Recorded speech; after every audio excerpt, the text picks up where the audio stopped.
Mas hoje, qual que é o maior impacto que vocês sentem nos times lá quando tem uma rotatividade um pouco mais alta? Às vezes a gente tem momento que tem uma rotatividade mais alta, hoje um pouco mais baixa, mas o que vocês acham que impacta mais nessas rotatividades? Olha, eu acho que um dos elementos que a gente perde muito é conhecimento, né? Sem dúvida nenhuma. E assim, né? Toda vez que a gente coloca uma pessoa, isso talvez até parte desses custos aí, né? A gente tem um trabalho ali de formar, de dar contexto, né? A pessoa ganhar, até com os clientes, né? De ganhar a confiança mesmo dos clientes ali, né? Então, isso daí é algo muito difícil de construir, né, assim. E outra coisa, eu acho que é o impacto que às vezes isso gera no próprio time, né. Então, assim, toda vez que a gente tem, às vezes, um desligamento, né, uma mudança, assim, isso acaba porque muitas vezes, assim, tem pessoas que às vezes tem uma referência ali pro time. Então, essa perda, assim, tem um significado muito forte e é difícil da gente trabalhar ali nas pessoas, assim. A gente até entende, né, ao longo do tempo que essas mudanças, elas são naturais, né, mas é inevitável a gente conseguir tirar o peso que isso traz ali muitas vezes no time quando acontece, né? Eu acho que esses dois pontos, assim, eu diria que são os mais relevantes, assim, a perda de conhecimento que a gente tem e esse impacto no restante do time, no moral do time ali, né? Eu queria até adicionar uma pergunta, Ângela, no sentido de que, assim,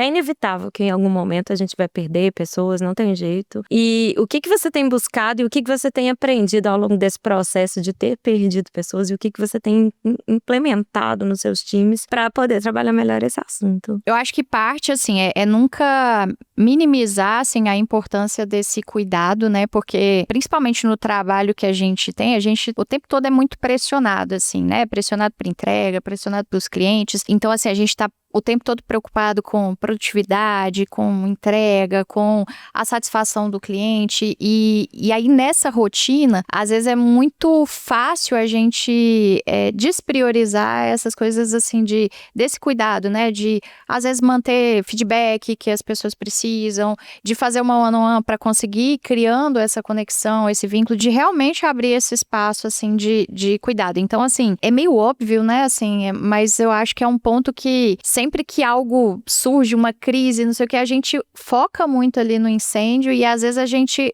não é nem intencional, acho que não é nem por maldade, né, eu não tenho dúvida disso, mas é muito fácil a gente às vezes descolar um pouquinho, né, dessa importância. Então, reforçar isso daí eu acho que é muito importante e também minimizar, assim, logo que eu entrei na DTI, né, teve um Mission Command e eu lembro que um dos objetivos lá era lutar pela antifragilidade, né, assim, acho que até a forma como foi escrita é muito bonita, assim, então ficou marcado da minha mente, assim. Os outros três eu não lembro, mas esse ficou gravado. E eu acho que isso, assim, a gente trabalhar isso também é difícil, né? Mas a gente trabalhar isso, assim, eu lembro que quando eu entrei, falava muito da cultura do herói, né? Então, a gente trabalhar isso também, até para permitir que as pessoas consigam evoluir, que elas consigam... Às vezes, ela não precisa mudar de empresa, às vezes ela precisa mudar de projeto, ela precisa mudar de time, de cliente e tal. E isso já satisfaz essa ansiedade, assim, essa busca por novos desafios, né? Então, assim, criar isso dentro do time, né? De não deixar o time tão frágil, tão dependente de uma pessoa, eu acho que é importante. Quando eu fiz minha pós-graduação, eu lembro que teve um professor que falou que um líder, ele forma as pessoas para sua ausência, algo assim. E eu acho que é isso, né? Tirar essa dependência, ajudar as pessoas, às vezes, a tirar essa dependência para ela conseguir trilhar outros caminhos dentro da própria empresa, eu acho que faz muito sentido também. Eu acho que contribui muito para manter, né? Para conseguir ajudar as pessoas a continuarem aqui, mas dentro de novos desafios, dentro de novas perspectivas também. Agora, pra gente terminar o episódio, eu quero dar uma pergunta difícil pra Fê. Vixe. O que você acha com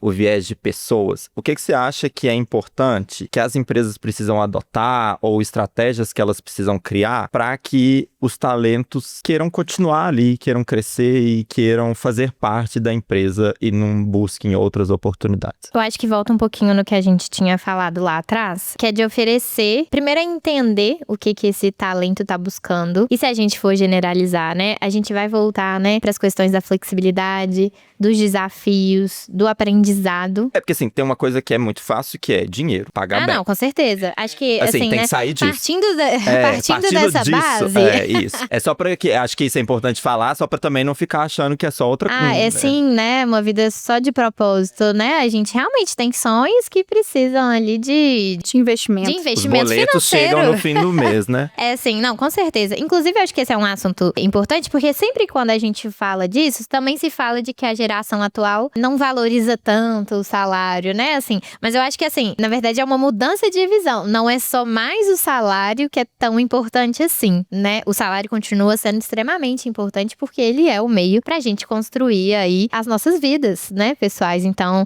realmente, temos que partir dessa base. Mas aí eu acho que entra, assim, né, considerando que esse é um assunto que está relativamente ok, né, considerando que a própria empresa já fez aí as suas pesquisas de mercado, né, em relação a como o mercado anda reagindo, assim, em relação aos salários da sua área. Acho que entra essa parte do aprendizado, do desafio, da flexibilidade. Hoje em dia, as pessoas, elas realmente buscam, assim, um local onde elas possam ser elas mesmas, onde elas tenham a flexibilidade de poder, às vezes, sim, ter o trabalho remoto, incluindo dentro, né, da sua trajetória, do seu dia a dia. Acho que a comunicação aberta, né, em relação às oportunidades que a gente já tinha citado também. Então, assim, eu acho que não é nada, assim, né, felizmente ou infelizmente, não é nada de muito diferente, assim, do que a gente já tinha falado aqui, né. Acho que o problema disso é, de fato, executar. Garantir que isso tenha acontecido dentro da empresa como um todo, né. Garantir que as lideranças realmente estão propondo esse diálogo, né. Garantir que as oportunidades estão sendo enxergadas e mostradas, né, pro time. E eu acho que uma linha contrária também, que eu acho que foi um pouco do que talvez muitos de nós aqui tenham vivido isso na DTI, é que quando eu cheguei, a DTI era de um outro tamanho, né? Uma outra DTI. Era outra realidade. Era outra realidade. E coube a mim também confiar e enxergar as oportunidades que eu mesma poderia ajudar a criar ali, né? Então, obviamente, né, um esforço mútuo, assim, da empresa como um todo, né? Se a gente for pensar na instituição, assim, como um todo. Mas do próprio colaborador também enxergar ali oportunidades que ele mesmo vai poder cavar, assim, de certa maneira, né? E de, olha, tô vendo aqui que esse aqui é um problema que talvez a gente possa começar a resolver, a trabalhar nele, enfim. Então, de criar suas próprias oportunidades. Obviamente, não é um trabalho sozinho ali, né? Tem que ser em parceria mesmo com o time, com as suas lideranças, com a empresa como um todo. Mas eu acho que é um caminho possível também. É porque acho que o negócio legal que você falou é que, assim, a gente não precisa reinventar a roda, né? Exato. Não tem nada muito inovador. Talvez acho que o mais inovador é conseguir sair da teoria e ir pra prática e fazer da prática o que a gente faz, o que a gente escreve na teoria, né? Porque Exatamente. acho que isso é o mais difícil no fim das contas. Eu acho que vale só dar um adendo também, que grande parte das pessoas pede demissão por causa do líder, não por causa da empresa, né? Então, formemos bons líderes que olhem para os seus liderados, que não é nada fácil, mas é uma reflexão importante. Mas é como a Ângela tinha citado ali também, né?